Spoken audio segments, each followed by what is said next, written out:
Please remain standing. Please bow your head. Dear Lord, we thank you for bringing us here tonight. We ask that you give this council the wisdom and the strength to do the right things for the great city of Newman. In this we pray. Amen. Amen. Amen. Thank you, Bob. Roll call, please. Councilmember Davis. Present. Graham. Present. Candia. Mayor Pro Tem Martina. Present. Mayor Caton. Present. Thank you. Declaration of conflicts of interest. Seeing none, we'll move to item 6, ceremonial matters. And I don't believe we have any of those either, so we'll go right to item 7, items from the public, non-agenda item. A member of the public wish to address the council, now is the time to do it. Seeing none, we'll move to item 8, consent calendar. A is waive all readings of ordinances and resolutions except by title. B is approval of the warrants. C is approval of the minutes of the February 10, 2015 meeting. Council direction. I so move that we approve the consent calendar. There's a motion. Is there a second? I second the motion. Motion and a second. All in favor? Aye. Opposed? Motion carries 4-0 with Councilmember Candia absent. Thank you. Item 9, public hearing. A is adopt resolution 2015, next in number, a resolution authorizing the automatic annual inflation adjustment for capital facility and impact fees for the period of March 1, 2015 through February 29, 2016. Lou. Good evening, Mayor and Council members. The City of Newman charges impact fees to developers to pay for all or a portion of costs providing public service to the new development. These fees are implemented to help reduce the economic burden on our jurisdiction as we deal with population growth within our boundaries. The city adopted Resolution 2002-22, approving a comprehensive update of capital facility and impact fees, as well as adopting an automatic adjustment of those fees based on the construction cost index for our area. In the previous 5 years, this index has dropped as much as a negative 0.6% and increased as much as 5.3%. Over those years, our impact fees have been adjusted both up and down in sync with those changes. This adjustment this year is a positive 5%. In a vested area, this increases the total impact fees on a low-density residential by $547.42 per unit. The proposed changes to these fees are required to be noticed 2 times prior to this meeting. This was done through the paper on the 2 previous Thursdays. Staff requests the council open a public hearing and take comment on this item, then vote on its adoption. I'll be happy to answer any questions you may have. Questions or comments for Lou? So the increase decrease is a set amount that we have to follow. Correct? Yeah, what it is every, from December to December, the Engineering News Report publishes a construction cost index for the San Francisco area. We take that average change for that year and apply it. We've been doing that since 2002. Great. Okay, any other questions or comments? Seeing none, we'll open the public hearing. Anybody wish to address the council regarding this amendment or this public hearing? Seeing none, close public hearing, bring it back to council for direction. I move we adopt resolution number 2015, a resolution authorizing the automatic annual inflation adjustment for capital facility and impact fees for the period of March 1st, 2015 through February 29th, 2016. There's a motion. Is there a second? I second that. There's a motion and a second. All in favor?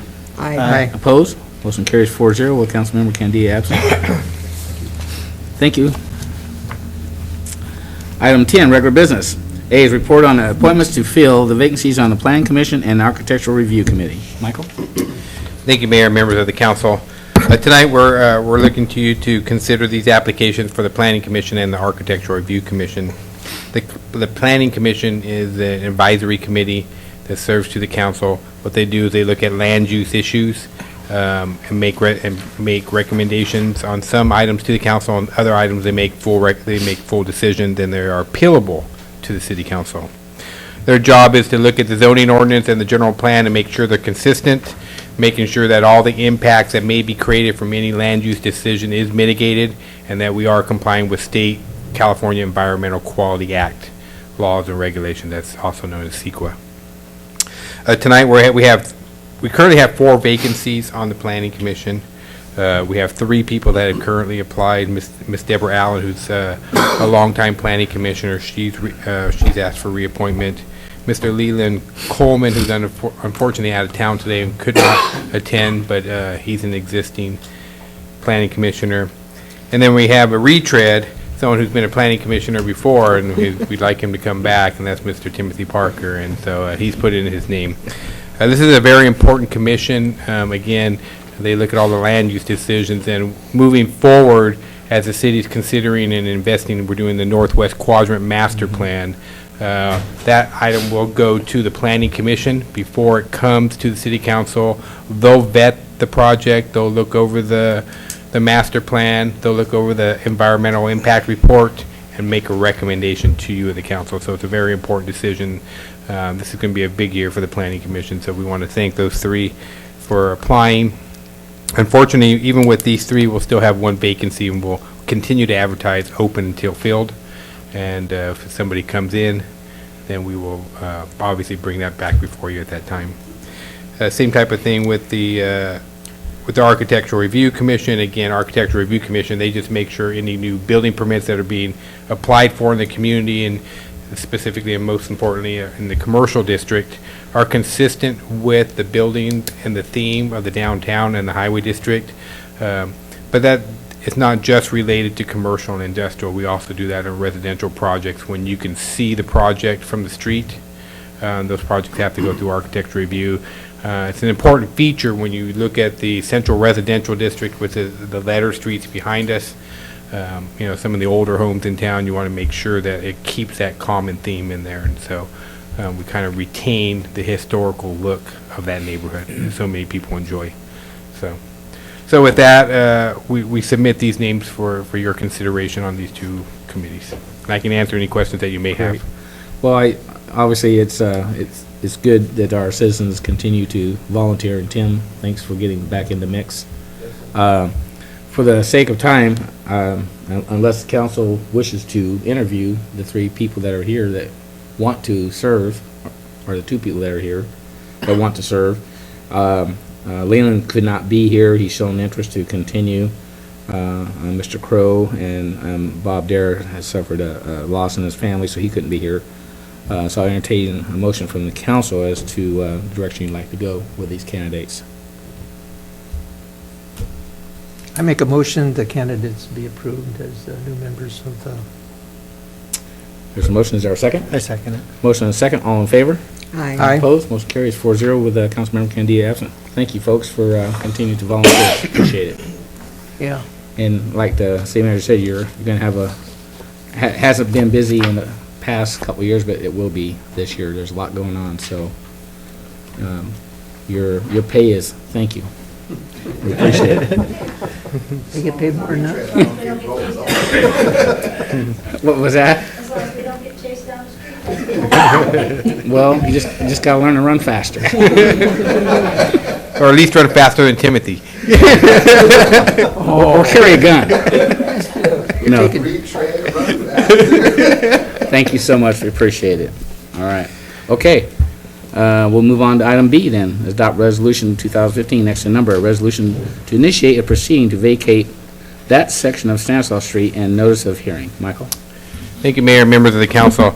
Tonight, we're not asking you to actually vacate a portion of Stanislaus Street. We're just asking you to initiate the proceedings that would allow staff to come back and evaluate the request that you're receiving tonight. So, backing up just a second here, we do have a request from a local property owner who owns properties on each side of this segment of Stanislaus Street. And we're talking about Stanislaus Street that's immediately east of the railroad tracks and west of M Street. It's a short distance, maybe 150 feet, maybe about 80 feet wide.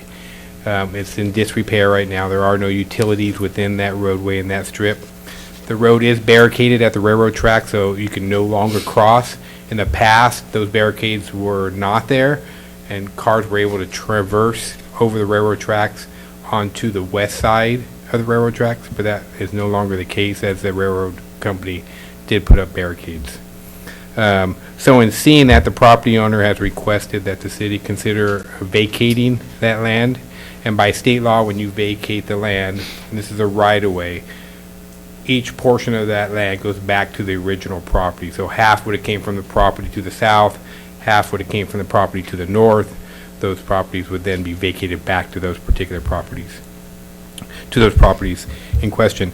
Because they're both under the single ownership, he'll probably have the option of moving them all to one side or moving them all to the other. That'll be something that he'll have to consider himself, or he can keep it down the middle. It'll be up to him. So So tonight, if you elect to choose so, we'll initiate the proceedings. We'll post a notice in the newspaper as well as post notices on the site itself indicating that there will be a public hearing on March 24th here at the council chambers. You'll have an opportunity to hear the public speak on this item if anyone chooses to show up. Staff will provide you an evaluation of the vacation and let you know if there's an impact on the general plan or the circulation system in and of itself. Again, we'll look at utilities and again verifying that there's nothing there, and then we'll report all that back to you, and then we'll ask you to make a decision on the vacation of that right-of-way on March 24th. So tonight, we're just requesting that you initiate the proceedings and authorize staff to do a public notice. I can answer any questions that you may Any have. questions or comments for city manager? Okay, seeing none, then council direction. I so move that we adopt resolution number 2015, next number, a resolution initiated proceeding to vacate this section of Stanislaus Street and notice of hearing. I second that. Motion and a second, all in favor? Aye. Opposed? Motion carries 4-0 with Councilmember Candia absent. Thank you.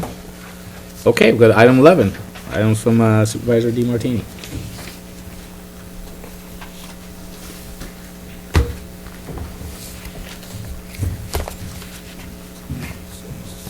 Good evening, Mayor Caton, council members. Everyone else has been briefed tonight, so I will be also. I You're just on have a record couple of patient. things. I just love the way you run the meetings here. It's a joy to come here every other week. As you know, the water issues are going to be the only thing we're going to be talking about this summer. So we, Supervisor Withrow and myself have met with the Oakdale Irrigation District and Del Puerto Irrigation District this week to try to facilitate water transfers.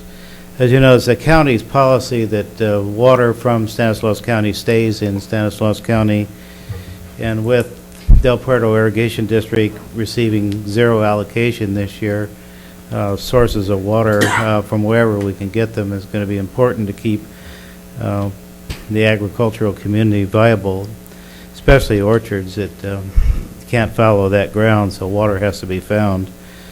We will be meeting with Modesto Irrigation District and probably with the Turlock Irrigation District also.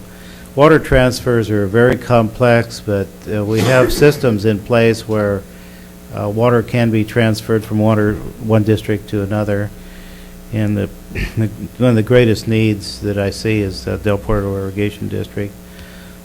So we're working to facilitate that. You know, there's wastewater from the city of Modesto that they're trying to secure, and the wastewater from the city of Turlock.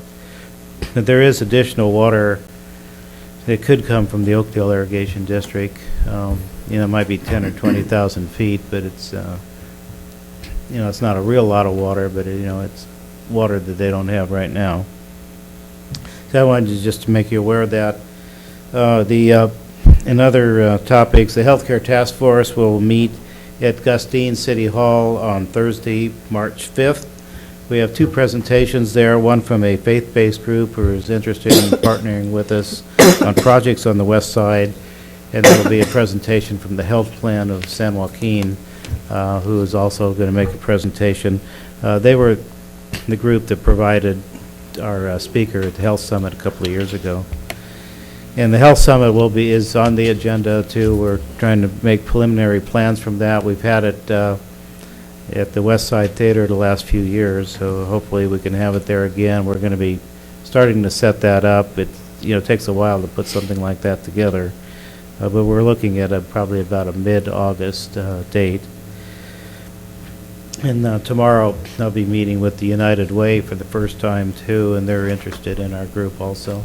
We have quite a coalition between municipal governments, school districts, faith-based, business community, healthcare professionals, and we add in the Health Plan of San Joaquin and the United Way. I think we can do some nice projects here in the west side. That's all I have. Thanks, Jim. Any questions or comments? Thank you so much. Appreciate it. Item 12, items from the city manager. Thank you, Mayor, members of the council. And tonight, we got unfortunate news that our treasurer is going to be leaving the area. So he'll be resigning effective, I think, March 16th. So that'll be something that'll come back to you. We'll have to advertise like, for appointments. We'll have a number of days to make that appointment. I believe it's 30 days to do that. So and we'll start the process and get that moving and work with Nubia and Ms. Norton to make sure we're complying with all state laws on that. Typically, the treasurer is an elected position, but at this point in time, I don't think we want to hold a special election. That'll be up to you. We'd have to pay for any costs incurred by the county. It could cost a couple to several $1,000s just for that one position. So this will be the last week of youth basketball. So there'll be a tournament going on at the high school, and then youth basketball will be going on at Hunt Elementary. You'll be seeing this coming week and the next coming weeks. We have a couple job openings that are now with the city. Unfortunately, our CSO officer recently had a young child and has elected not to return from her position. She's going to stay with her child at home. So that's great news for her and bad news for us. So we're going to have to hire for that position. And then one of our maintenance workers in the water department has decided he's going to move his family to Texas. So we want to wish Carlos well as he starts his new journey in life. But again, we're going to lose a very good gentleman, and Carlos can too. So we're going to be advertising for that as well. And we're doing also the last one is our recreation assistant, Mrs. House's assistant. She is also moving out of the area, and so we're already advertising for that to try to fill that part-time position as well. So. And then lastly, I'm not going to give the full update, but we did have a community committee meeting last night that met with the aquatic subcommittee of this council, and we did the first of what we anticipate to be 4 or 5 meetings. And so I'm going to let Mayor Pro Tem Martina during his time kind of give you a summary of what occurred last night. So. Okay, we had a decent turnout last night. Of course, a project like this is going to take everyone in the city to make it possible, especially in terms of 2/3 of voters have to approve it. We had a great PowerPoint, and it demonstrated what we're going to do as far as the meetings and the steps we'll go through to get everyone on page as far as being able to make a decision. The unfortunate thing, everyone has a special interest. We have people that are soccer, we have people that are baseball, we have people that are swimmers. So it's a lot of different people coming together, and they all have their special needs. And how it's all going to come together and how it's going to turn out, I don't know. But I just think it's so important for this city to be able to have this pass and this tax pass. It's just so whatever it takes for us to do that.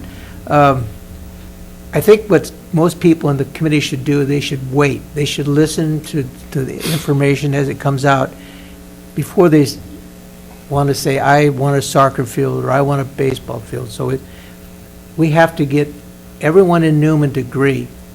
To get the 2/3, we need people that are going to agree that this is what we need for the city of Newman. And the quality of life will greatly improve when we have this place. And I'm happy to be part of it, and we're going to do everything we can to make it happen. So I thank everyone that came last night. I encourage those people that didn't to come to our next meeting to participate, to give us their information, what they desire. So it's a community project, and we want to make sure that everyone is involved. And anyway, so even all those people. Now there were some people here last night, but the mayor can come, so well, you're welcome, sir. That's why we put you on that committee.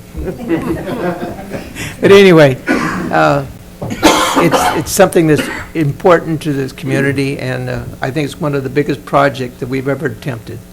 And to be able to get it on the ballot for November and to pass it, and as Michael indicated, there's a good chance if it is passed, there's a possibility that we could have a swimming pool possibly in 2017 if all goes well. So anyway, stand by and give us all the help you can. Thank you very much. Mayor, if I just expand a little bit. Go ahead. So last night, the main point of the meeting was just, it was very high level. We didn't really talk too much in detail. We just gave a historical perspective of how we've come to this point. We talked about the plunge. The plunge, for those that don't know, was originally built in '48. We closed it in 2006 because a structural engineer said, you can't put the public in there anymore. It's not safe. So we had to close the pool down. We had the redevelopment agency at the time. The redevelopment agency bought 5 acres of land for an aquatic center.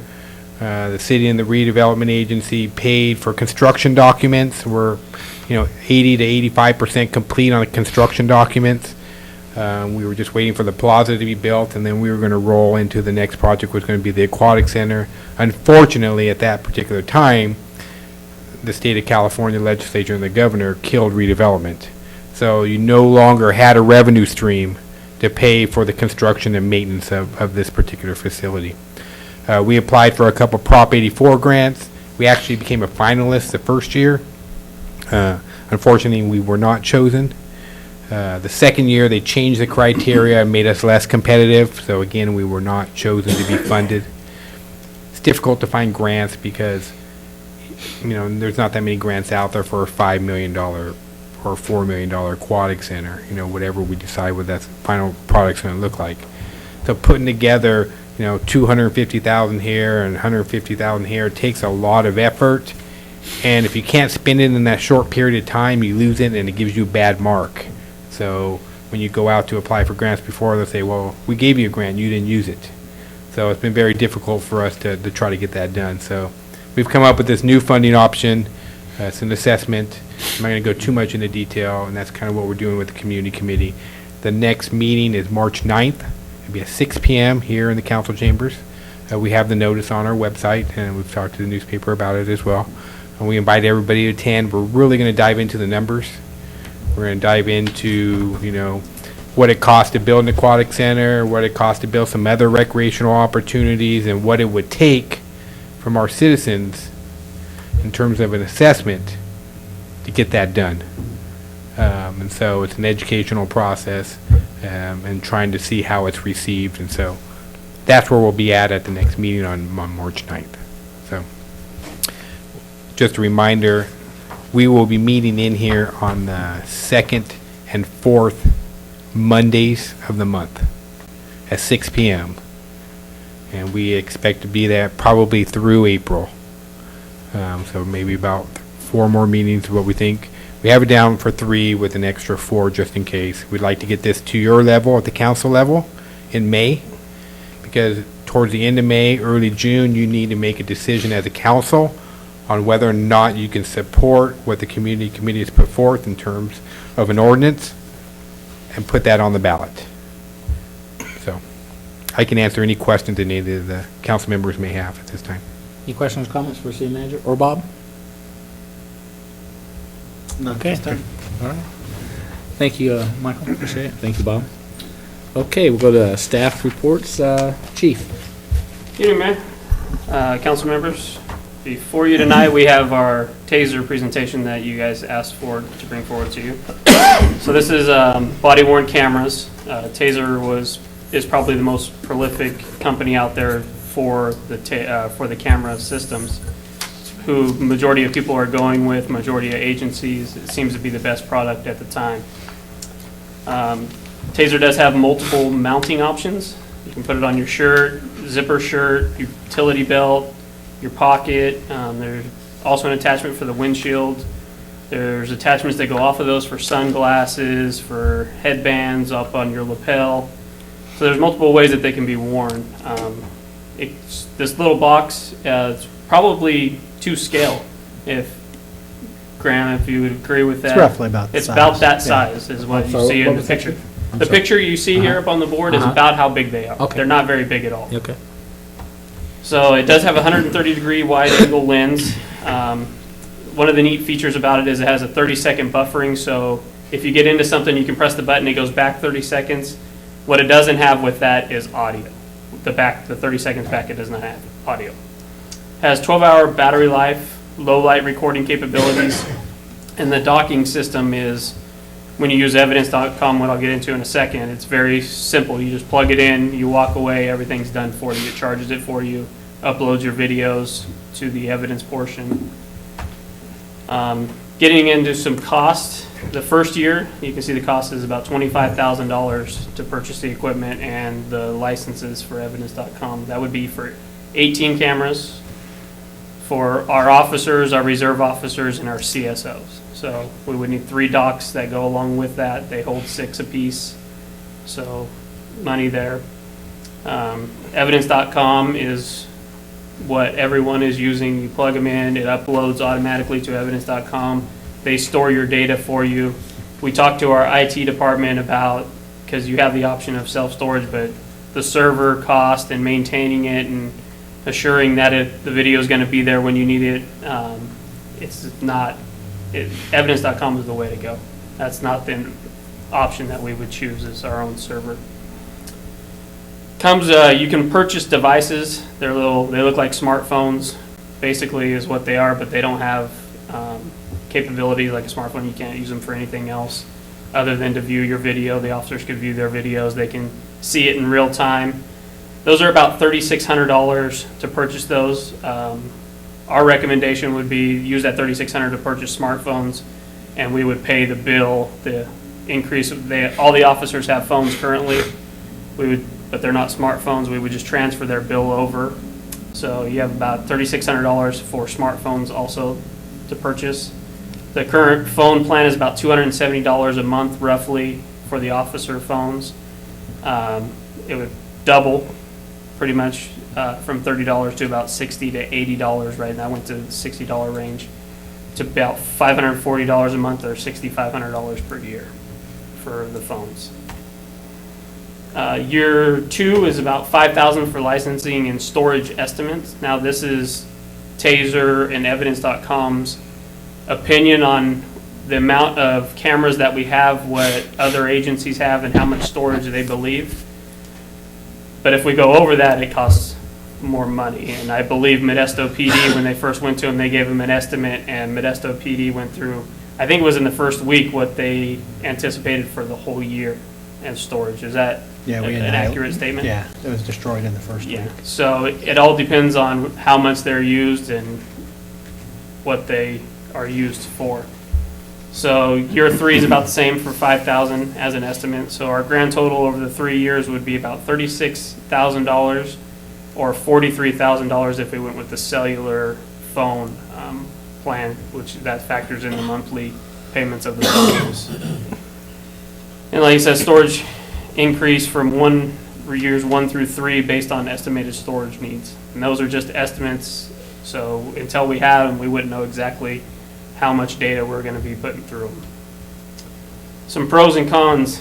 These do have the potential to reduce complaints and lawsuits, evidence collection, potential to improve behavior on all parties, citizens and officers, enhance public trust. So here are some of the cons. Our formal misconduct complaints for 2014 was 1. So, and it was unfounded. So if we're using them for complaints, you can see that it might not be a great option currently to resolve lawsuits and complaints because we've only had 1. Current policy says 180-day retention on video, so we have to pay for that retention into evidence.com. That's pretty standard across the board because we use Lexipol, and Lexipol's used by the majority of police departments in California, and I think they've gone across country now. The video does fall under the Public Records Act, so people can come in and ask for that video, and then we have to supply that video, which creates a significant additional staff time to categorize, store, purge, and transfer video. So we're going to have somebody going through when those requests come in, or any request from the district attorney. And the policy currently in Lexipol does not mandate use in all situations. I know that was brought up by councils turning them on, but our policy does not mandate that, and that's a recommendation language from Lexipol. And they base that upon attorneys' recommendations and case law. And it's pretty standard across the state, everyone using Lexipol, that you could change your own policy to say that they'll be turned on every situation, but you're going to find yourself in lawsuits and maybe set case law that we don't want to set case law for every other agency in the state. And here's some options that we have. The county, all the agencies are going to start getting together and talk about how these are going to be used, because everyone kind of sees that this is the future. So the county is forming a committee currently on how to address these issues, and there's a possibility, brief talks have been made about everyone getting together and purchasing it collaboratively, which could reduce some of the costs if there's a big order purchase, but we're not at that point yet. So an option would be to see what the committee comes out with, and then I'll come back to the Public Safety Committee here and give a recommendation. Second option, we can seek grant funding as it becomes available. Currently, there's not a whole lot out there for these type of things. There's some, and what money is out there is going to larger agencies. The smaller agencies are not going to be competitive in any grants currently.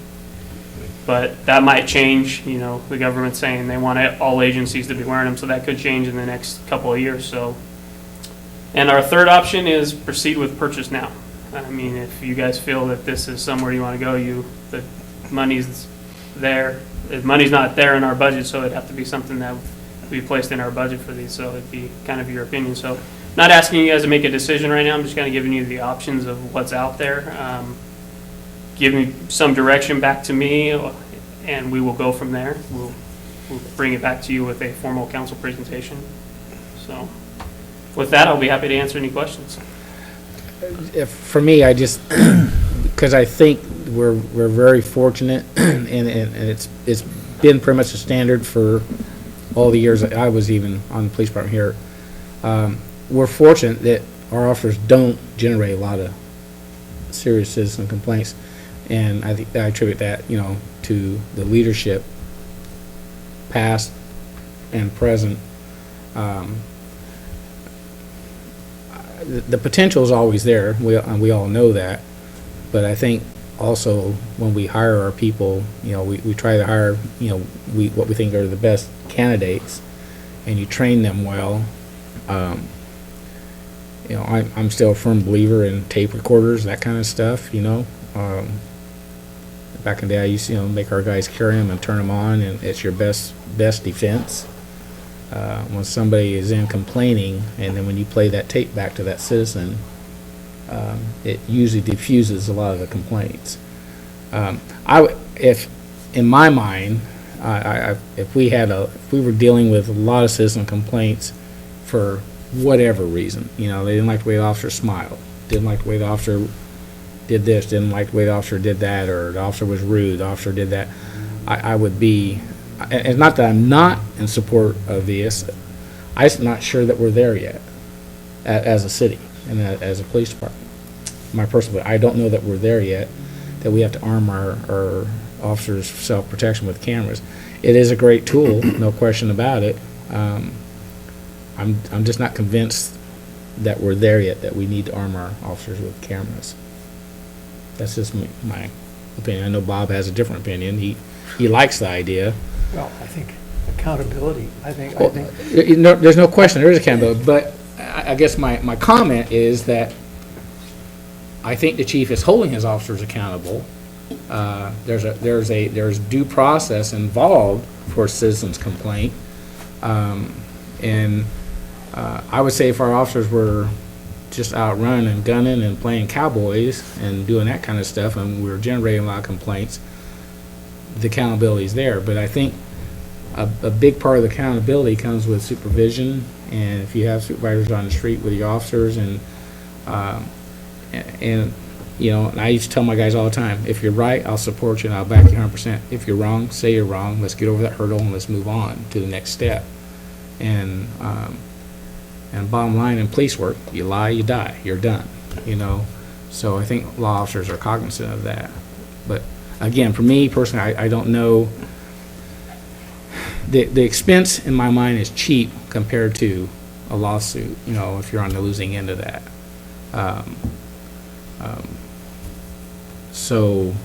Again, that's just my personal opinion. I like the idea if we were in a situation where we're generating complaints, but like she said, we had one last year and it was unsustained, and. And that's out of over 13,000 contacts Yeah. with the public that are documented. I mean, those are our numbers that we do a year. We, about 120 to 200 incidents a week where we're documenting that's not just stopping and saying hello to somebody on the street. Those are documented incidents, and we had one complaint. Yeah. So out of that many contacts, you only have one complaint. I tend to kind of agree with you. I don't know that we're necessarily there yet. I mean, but Chief, a question. Mhm. Do you think there's a lot of incidents that occur in this city, and because people don't want to say anything, and they don't say it, it's not something that's serious enough for them to say something, but it was something that occurred, it was unprofessional or something like that, and no comment is made to your department? So I know those things go on. Even if they did, we're not going to sit and review all these tapes. So even if we had the cameras on and they were recording, if nobody came forward to make a complaint, we're not going to go back through every day and watch the footage for what the officers did and then bring it up. It's not possible. We don't have the manpower or the staffing to do so. I know, but I think it's a good training tool too for officers too, that if they go out and they're conducting some type of something, maybe make an arrest or talking to the general public, I think you should know what they're doing and how they're talking to those people and what they're saying. I think I do know fairly well what the officers are doing. I'm fairly confident in my supervisors and myself of being out, still working patrol, that I know how my officers handle their business. Sure, there are times where you might, have an officer where somebody feels rude. Nobody likes to get a speeding ticket. Nobody likes to be talked to by the police the majority of the time, because we're dealing with negative 98% of the time when we have contact with somebody. It's because something's gone wrong in their life. They're not calling us to come over and have tea with them. It's because they're having a bad day, or we just stopped them for a traffic citation. So nobody's going to be happy. The majority of the time when somebody does come in and say they don't like the ticket that they got, they don't believe that they deserve a ticket, and the camera's not going to fix that problem. There's nothing wrong with getting a ticket, and I think that if it's done professionally. And I I'm think that's the supportive in key. my officers that I believe that we do give tickets positively. And I think, most of us who are or have been in law enforcement, we don't go out every day thinking, okay, how many people can I jack up today? How many people can I make mad? Or how many people am I going to do this? I think you go out with the mindset that, you're out to serve the public. You're going to come across people at one time or another. I've had my share that didn't like the action that I took one way or another. But you can mitigate that by, and I tell guys all the time, kill them with kindness. Not too people come in and complain about an officer being too nice. However, I did field one citizen complaint from a former officer of ours because he used a yellow smiley pen, and he always smiled. No matter what he did, he always smiled. And a lady come in and complained that he smiled too much. I'll take those complaints all day long. And so I asked the officer, don't be so happy when you're writing a ticket. May I make just a brief You may. comment on the- Sure. on the chief of police, Tim, if you would, go up so everybody can hear you.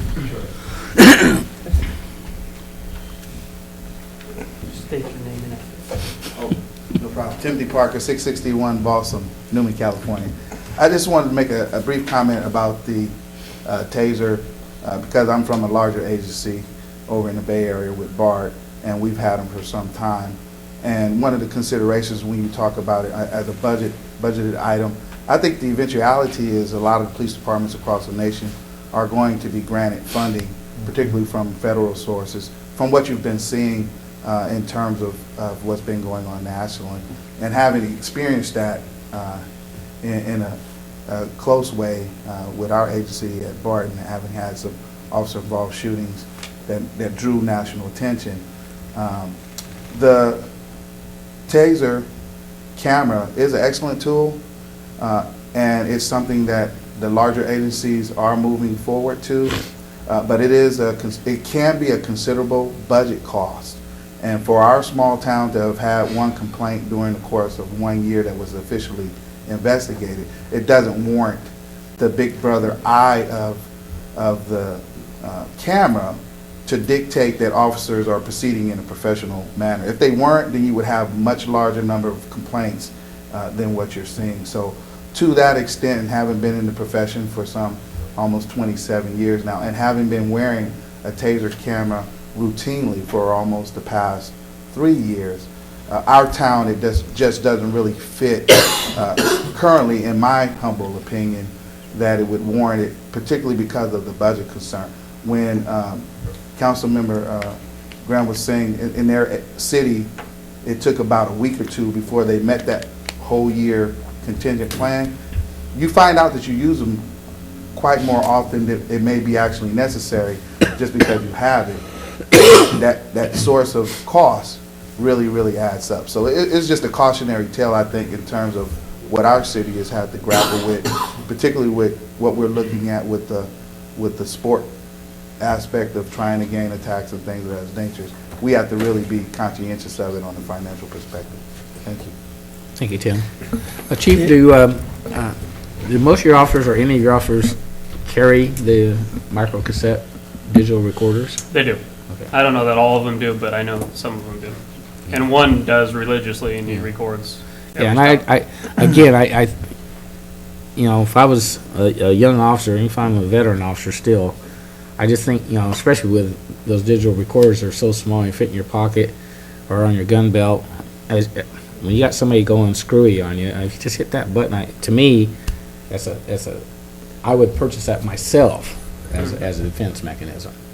You know, but again, I think, you know, I think our officers show great restraint and under difficult situations at times, and you know, if you're an idiot, you treat them like an idiot, but you kill them with kindness and be polite and pleasant. And For me, we've been using them in Modesto for 3-4 years now, and like you had mentioned, we blew through the storage in the first week, and it was they had to go back and reevaluate that whole thing.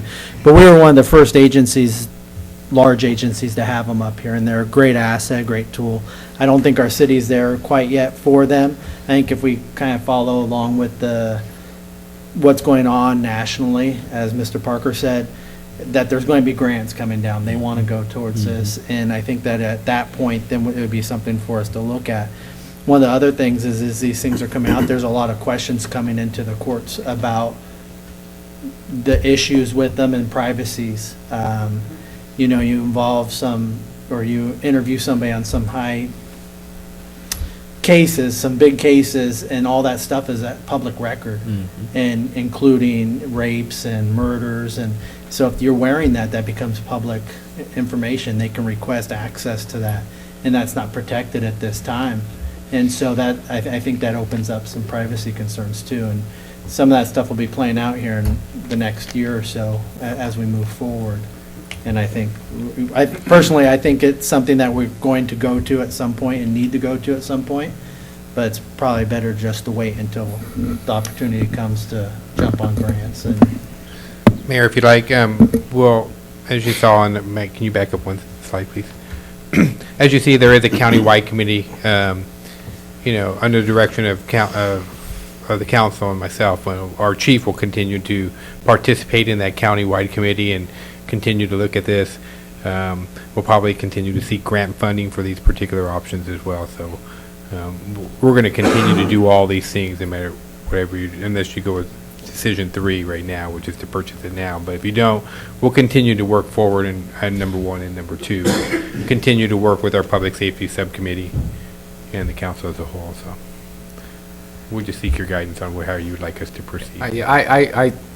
Me personally, I think we ought to hold off and let Chief continue to be part of that committee and report back. Again, I just don't think that we're to item 3, in my opinion. So with that, council consensus is just we stay status quo right now.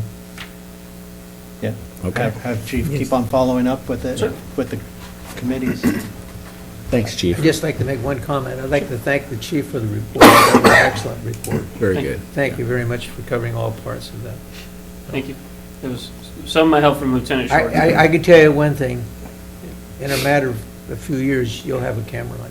I agree with you. I think It's going to happen. it's the wave of the future. I'm just saying, I think maybe not, we shouldn't shell out the money for, we're in budget crisis still, we're still losing. I don't know, we should be shelling out the money when it's going to be coming down to grants and everything else. The funding will be there. Yeah, and then all I the couldn't court, agree like more. you said, all the Privacy Act, that stuff will all be worked out, and then we can jump on. I think it's too new of a technology for a little city like ourselves that doesn't generate a lot of complaints just to jump right into because it's the hot trend in the market. Right. I agree. Thank you, Chief. Okay, Stephanie, you're up. Good evening. I just wanted to let the council know and members of the public know that the CDBG community meeting to discuss the annual action plan and consolidated plan is on March 9th, which is right before the community meeting. We're going to be discussing the next fiscal year and then also the next 5 fiscal years. So anybody who's interested in CDBG-related projects such as infrastructure is welcome to attend. Also, regarding CDBG, the water line project is going out to bid soon. That involves a replacement of a water line and some fire hydrants over by West Avenue. So, just wanted to let the council know. I'm happy to answer any questions. Questions or comments for Stephanie? Okay, thank you. Lou? Nothing tonight. All right, thank you, sir. Listen, we missed you last meeting. Yeah, I had to attend the jury meeting in Sacramento, the federal Yeah? court. Big So, court, huh? Yes. There are 2 items, quick update, 2 items tonight. So first one is regarding the solar project. So we have completed almost 99%. It's very close to complete the project. The only areas we need to complete is the PG&E side because they need to upgrade their system, connect each other. So we expect to complete the project early March or mid-March. So very close to the completion. And the second item is regarding the water conservation. So the city produced 31% less water in January 2015 than 2014. So our water conservation program working really well so far. That's all I have. Great. Happy to answer Any any question you may comments? have. Thank you, sir. Appreciate it. Okay, we'll go to council member comments. Casey, you're up. I have nothing tonight. Roberta? I have nothing. Bob? I'm through. I'm through too. Motion to adjourn? Motion. Second? Second. All in favor? Aye. Adjourn. Thank you.